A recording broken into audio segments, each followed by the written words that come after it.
पत्रम पुष्पम फलम तोयम यो में भक्त्या प्रयच्छति, यानी एक पत्ता, एक फूल, एक फल या थोड़ा सा जल, जो कोई भी मुझे भक्ति से अर्पित करता है, मैं उसे स्वीकार करती हूँ। नमस्कार, और आज की इस विशेष चर्चा में आपका स्वागत है। आज हम श्रीमद् भगवद गीता के एक बहुत ही गहरे अध्याय पर बात करने वाली हैं, 9वां अध्याय। हमारे पास जो स्रोत हैं, उनमें इस अध्याय के हर श्लोक को बहुत गहराई से समझाया गया है, और सच कहूं तो इसे पढ़ते हुए ऐसा लगा कि भगवान कृष्ण यहाँ कुछ बहुत बड़ा खुलासा करने वाले। बड़ा खुलासा ही नहीं, वो इसे राज विद्या राजगुह्य योग कहते हैं। हाँ, यानी सब विद्याओं का राजा और सब रहस्यों का राजा। देखिए यही बात है, सब विद्याओं का राजा, सब रहस्यों का राजा। ये तो बहुत बड़े दावे हैं। गीता में तो हर अध्याय में गहरा ज्ञान है, फिर इस 9वें अध्याय में ऐसा क्या खास है कि इसे ये रॉयल टाइटल दिया गया है? बहुत अच्छा सवाल है। इसे ऐसे समझिए कि अगर बाकी ज्ञान अलग अलग दरवाजे खोलने वाली चाबियां हैं, अच्छा, तो ये ज्ञान एक मास्टर की है जो सारे दरवाजे खोल देती है। वाह, ये सबसे गोपनीय और शक्तिशाली ज्ञान है। लेकिन इस मास्टर की को पाने की एक कीमत है, एक शर्त है। और वो क्या है? पहले ही श्लोक में कृष्ण कहते हैं कि मैं ये ज्ञान तुम्हें इसलिए दूंगा क्योंकि तुम अनसूयवे हो। अनुसूयवे। इसका मतलब है तुम में दोष दृष्टि नहीं है, तुम ईर्ष्या या निंदा करने वाले नहीं हो। इस ज्ञान के लिए एक खुला दिमाग और सीखने की सच्ची इच्छा चाहिए। और ये सिर्फ कोई किताबी ज्ञान नहीं है, ये विज्ञान सहितम है, यानी ऐसा ज्ञान जिसे अनुभव किया जा सकता है, जिसे जानकर, जैसा कृष्ण कहते हैं, तुम अशुभ से, यानी इस जन्म मृत्यु के चक्र से, बिल्कुल उस चक्र से मुक्त हो जाओगे। तो ये सिर्फ सुनने की बात नहीं है, ये अनुभव करने की बात है। दूसरे श्लोक में तो इस ज्ञान की विशेषताओं की एक पूरी लिस्ट दी गई है। हाँ, और हर शब्द बहुत महत्वपूर्ण है। राज विद्या, ज्ञान का राजा, जिसे जानने के बाद कुछ और जानना बाकी नहीं रहता। राजगुह्यम, रहस्यों का राजा, इससे ज्यादा गोपनीय कुछ नहीं। पवित्रम इदम उत्तमम, ये परम पवित्र है। प्रत्यक्षावगमम, मतलब इसका फल सीधे अनुभव में आता है, मरने के बाद नहीं, यहीं और अभी। अच्छा, धर्म्यम, ये धर्म के अनुसार है। और जो बात शायद हैरान कर सकती है, वो है सुसुखम कर्तुम। हाँ, इसी पर मैं आना चाह रही थी, मतलब यहीं पर मैं थोड़ा रुकना चाहूंगी। जी, ये सब इतना गहरा और महान ज्ञान है, तो ये करने में बहुत आसान कैसे हो सकता है? ये तो थोड़ा विरोधाभासी लगता है। लगता है, बिल्कुल लगता है, पर है नहीं। देखिए, आसानी का मतलब ये नहीं कि ये कोई सस्ती चीज है। ठीक है। आसानी का मतलब है कि इसके लिए आपको बड़े बड़े यज्ञ या कठिन तपस्या करने की जरूरत नहीं है। जैसा आपने शुरू में कहा, एक पत्ता या फूल भी अगर सच्चे प्रेम से चढ़ाया जाए, हाँ, तो वो भी काफी है। इसकी विधि सरल है, भाव गहरा होना चाहिए, और अंत में वे कहते हैं कि ये अव्ययम है, यानी इसका फल कभी नष्ट नहीं होता। लेकिन तीसरे श्लोक में एक चेतावनी भी है। बिल्कुल। जो लोग इस रास्ते पर श्रद्धा नहीं रखते, वे मुझे पाए बिना इस मृत्यु के संसार में भटकते रहते हैं। ठीक है, तो मंच तैयार हो गया है। एक तरफ परम ज्ञान का वादा है और दूसरी तरफ श्रद्धा न रखने वालों के लिए चेतावनी। इसके बाद कृष्ण कुछ ऐसी बातें कहना शुरू करते हैं जो दिमाग को चकरा देती हैं। हाँ, श्लोक 4 में वो कहते हैं, ये सारा संसार मेरे अव्यक्त रूप से व्याप्त है। सभी प्राणी मुझ में हैं, लेकिन मैं उनमें नहीं हूं। और फिर अगले ही श्लोक में कहते हैं, और प्राणी भी मुझ में नहीं है। मुझे यहां रुकना पड़ेगा। ये क्या है? ये तो एक पहेली जैसी लगती है। ये गीता के सबसे गहरे दार्शनिक सत्यों में से एक है। हाँ चलिए इसे एक आधुनिक उदाहरण से समझने की कोशिश करते हैं। जी। सोचिए, एक वीडियो गेम की दुनिया है। वो पूरी दुनिया गेम के कोड पर आधारित है। ठीक है। तो हम कह सकते हैं कि गेम के सारे कैरेक्टर्स और दुनिया उस कोड में ही है। लेकिन कोड उन कैरेक्टर्स तक सीमित नहीं है, वो उनसे कहीं ज्यादा बड़ा है। ये वाह, सभी प्राणी मुझ में हैं, पर मैं उनमें नहीं हूं। ठीक है, ये समझ में आया। कोड गेम से प्रभावित नहीं होता, पर प्राणी मुझ में नहीं है का क्या मतलब हुआ फिर? इसका मतलब है कि वो प्राणी अपनी मर्जी से उस कोड में नहीं है। उनका अपना कोई स्वतंत्र अस्तित्व नहीं है। अच्छा, वे उस कोड की वजह से हैं, लेकिन वे कोड के नियमों से बंधे हैं। वे अविनाशी नहीं हैं, जबकि कोड है। कृष्ण यही कह रहे हैं कि ये सृष्टि मेरी योग माया का प्रभाव है। योग माया? हाँ, मैं इसका आधार हूं। मैं इसे धारण करता हूं, लेकिन मैं इससे पूरी तरह निर्लिप्त या अलग हूं। श्लोक 6 में वो एक और उदाहरण देते हैं। जैसे आकाश में हर जगह हवा मौजूद रहती है, पर आकाश हवा से चिपकता नहीं, वैसे ही सारे प्राणी मुझ में रहते हैं, पर मैं उनसे बिल्कुल अलग हूं। तो मतलब ईश्वर एक तरह से इस ब्रह्मांड का ऑपरेटिंग सिस्टम है, जो सब कुछ चला रहा है पर खुद पर्दे के पीछे है। कह सकते हैं। और ये सृष्टि का बनना बिगड़ना, ये कैसे होता है? श्लोक 7 और 8 में वे इसी चक्र को समझाते हैं।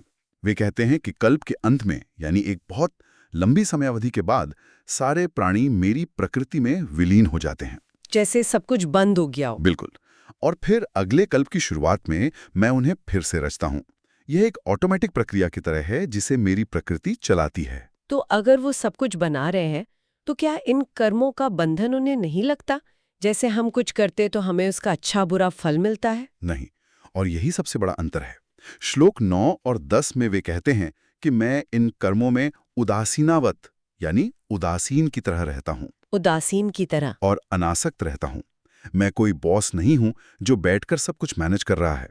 मैं वो सिद्धांत हूँ, वो शक्ति हूँ, जिसकी अध्यक्षता में प्रकृति ये सारा खेल रच रही है। अच्छा। क्योंकि मुझ में कर्ता होने का भाव नहीं है, इसलिए मुझे कर्म नहीं बांधते। ठीक है।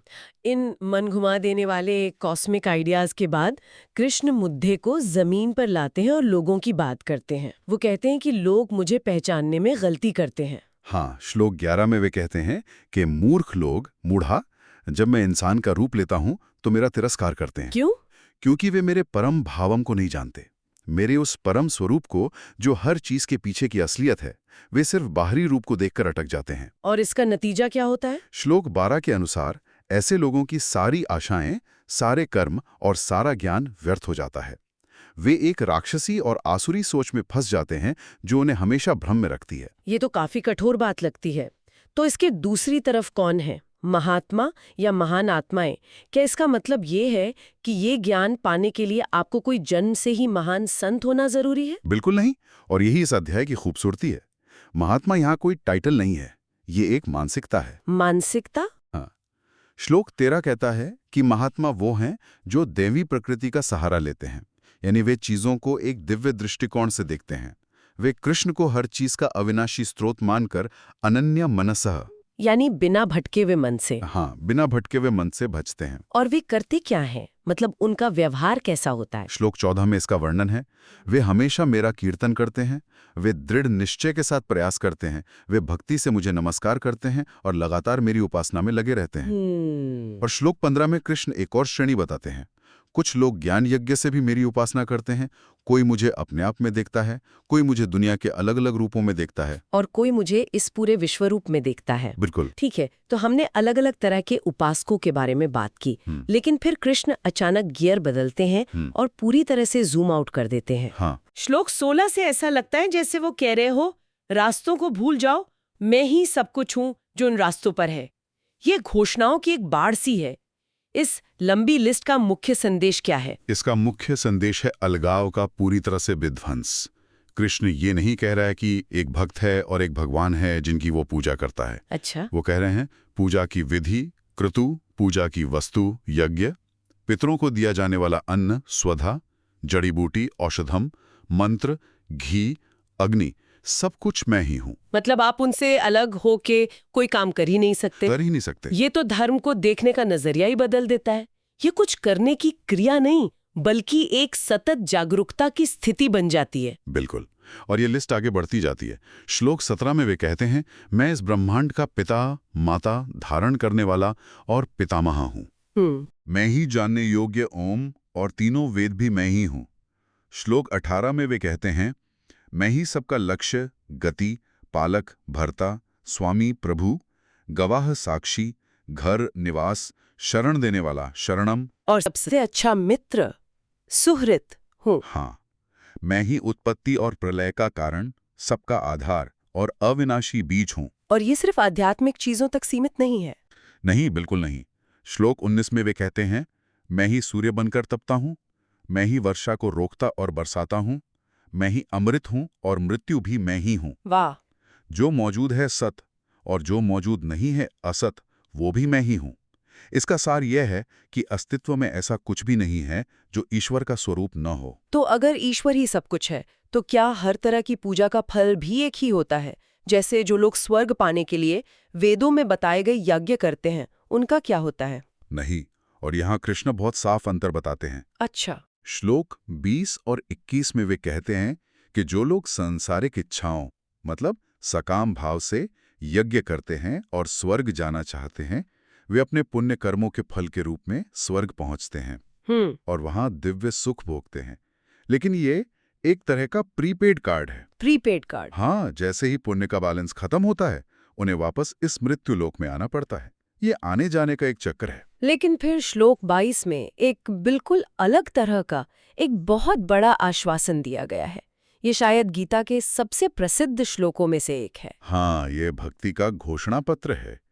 अनन्यास चिंतयन्तो माम ये जनाः पर्युपासते तेषां नित्याभियुक्तानां योगक्षेमं वहाम्यहम्। इसका मतलब क्या हुआ? इसका मतलब है, जो लोग किसी और चीज की इच्छा किए बिना सिर्फ मेरा ही चिंतन करते हुए मेरी उपासना करते हैं, जो हमेशा मुझसे जुड़े रहते हैं, उनके योग और क्षेम का वहन मैं खुद करता हूँ। योग और क्षेम, इन शब्दों का क्या मतलब है? योग का मतलब है उस चीज को प्राप्त कराना जो उनके पास नहीं है, और क्षेम का मतलब है जो उनके पास है उसकी रक्षा करना। अरे वाह! सीधे शब्दों में कृष्ण कह रहे हैं, तुम मेरी भक्ति करो, तुम्हारी सारी जिम्मेदारियां और जरूरतें मैं देखूंगा। ये तो लेन देन के रिश्ते से भरोसे के रिश्ते की ओर एक बहुत बड़ी छलांग है। बिल्कुल, कृष्ण यहाँ आपके जीवन के अल्टीमेट इंश्योरेंस प्रोवाइडर बन जाते हैं।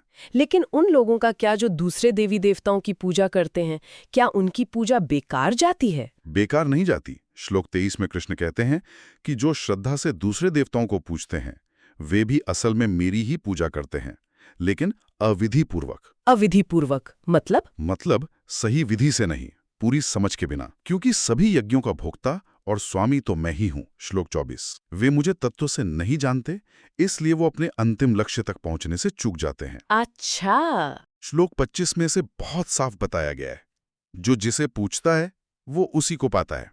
देवताओं को पूजने वाले देवताओं तक जाते हैं, पितरों को पूजने वाले पितरों तक, और मेरे भक्त मुझे पाते हैं। ये सब बहुत गहन और दार्शनिक है, लेकिन फिर जैसे ही लगता है कि ये समझना मुश्किल हो रहा है, कृष्ण दरवाजे पूरी तरह खोल देते हैं। हाँ, और भक्ति को बेहद सरल बना देते हैं।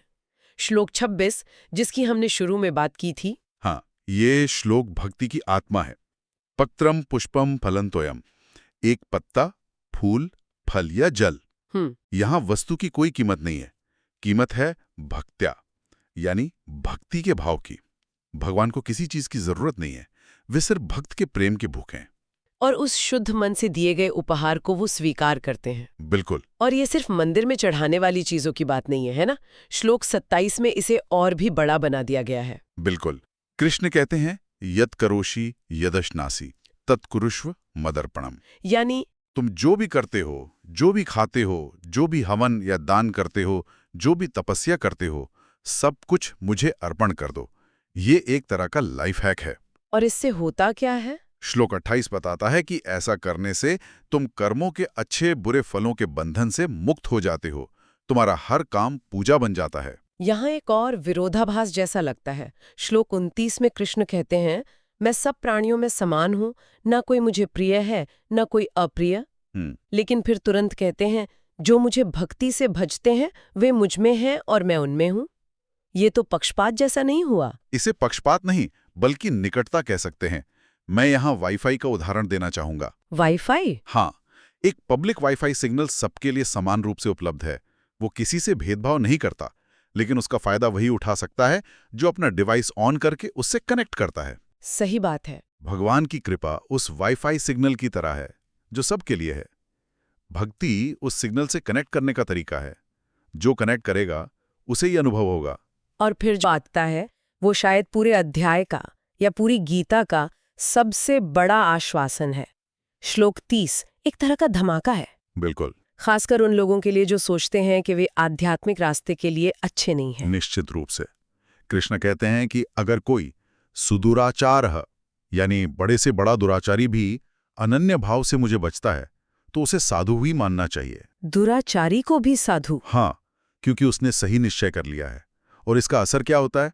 श्लोक 31 में वे कहते हैं, क्षिप्रम भवति धर्मात्मा, वह शीघ्र ही धर्मात्मा बन जाता है और शाश्वत शांति को पाता है। और फिर कृष्ण अर्जुन से कहते हैं, कौन्तेय प्रति जानी ही न मे भक्तः प्रणश्यति। इसका मतलब, हे अर्जुन, तुम दुनिया में जाकर घोषणा कर दो कि मेरे भक्त का कभी विनाश नहीं होता। और ये रास्ता सिर्फ कुछ चुनिंदा लोगों के लिए नहीं है, सबके लिए है। श्लोक 32 में वे हर दरवाजा खोल देते हैं। वे कहते हैं, मेरी शरण लेकर स्त्रियां, वैश्य, शूद्र या पाप योनि में जन्मे लोग भी परम गति को प्राप्त करते हैं। उस समय के सामाजिक ढांचे को देखते हुए ये एक क्रांतिकारी बयान था। बिल्कुल। कृष्ण कह रहे हैं कि मेरे दरबार में तुम्हारा बायोडेटा नहीं, तुम्हारी भक्ति देखी जाती है। और फिर वे कहते हैं, श्लोक 33, कि जब ये लोग भी परम गति पा सकते हैं तो फिर पुण्यवान ब्राह्मणों और भक्त राजाओं का तो कहना ही क्या। और अध्याय का अंत पूरे उपदेश के सार के साथ होता है, एक तरह से पूरी साधना का फॉर्मूला। हाँ, श्लोक 34 एक संपूर्ण साधना सूत्र है। 4 बातें। मन मना भव, अपना मन मुझ में लगाओ, मद भक्तो, मेरे भक्त बनो, मध्याजी, मेरी पूजा करो, और मां नमस्कुरु, मुझे नमस्कार करो। और अगर ऐसा किया तो? अगर तुम ऐसा करते हो, अपने आप को मुझसे जोड़ लेते हो, तो तुम मुझे ही प्राप्त करोगे। ये भक्ति का शिखर है। तो आज हमने गीता के 9वें अध्याय की गहराइयों को छुआ। ये वाकई राजविद्या है, एक ज्ञान जो हमें ईश्वर के विराट स्वरूप से लेकर उनसे जुड़ने के सबसे सीधे, सरल और शक्तिशाली रास्ते तक ले जाता है। इस अध्याय का सार यही है कि भक्ति किसी बाहरी कर्मकांड, सामाजिक स्थिति या आपके अतीत पर निर्भर नहीं करती। ये सिर्फ हृदय के सच्चे भाव, समर्पण और अनन्य प्रेम पर आधारित है। ईश्वर का दरवाजा हर एक के लिए, हर परिस्थिति में खुला है। आज की इस चर्चा को समाप्त करते हुए हम एक विचार के साथ आपको छोड़ जाते हैं। भगवान कृष्ण ने कहा, तुम जो कुछ भी करते हो वो सब मुझे अर्पण करो। जरा सोचिए, अगर हम अपने रोजमर्रा के कामों को, चाहे वो ऑफिस का काम हो, घर की सफाई हो या किसी से बात करना हो, अगर हम उसे बोझ न समझकर एक पूजा या एक अर्पण के भाव से करें, तो हमारे अनुभव में और हमारे जीवन में कितना बड़ा बदलाव आ सकता है।